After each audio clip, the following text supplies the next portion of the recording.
ಒಂದು ದೊಡ್ಡ ಮರದ ಮೇಲೆ ಒಂದು ಗಂಡು ಹಕ್ಕಿ ಮತ್ತೊಂದು ಹೆಣ್ಣು ಹಕ್ಕಿ ತಮ್ಮ ಗೂಡು ಮಾಡಿಕೊಂಡು ಬದುಕ್ತಾ ಇದ್ವು.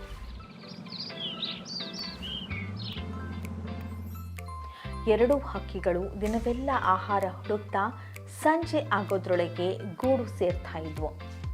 ಎರಡೂ ಹಕ್ಕಿಗಳು ಖುಷಿ ಖುಷಿಯಾಗಿ ಜೀವನ ಸಾಗಿಸ್ತಾ ಇತ್ತು. ಕಾಲ ಹೀಗೆ ತಿರುಗ್ತಾ ಇತ್ತು. ನಿಧಾನವಾಗಿ ಅಕ್ಟೋಬರ್ ತಿಂಗಳು ಬಂತು.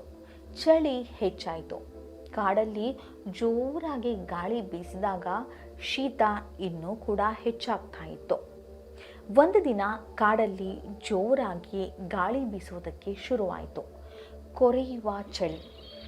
ಗಂಡು ಮತ್ತು ಹೆಣ್ಣು ಹಕ್ಕಿ ಎರಡು ಗೂಡಲ್ಲಿ ಆರಾಮಾಗಿತ್ತು.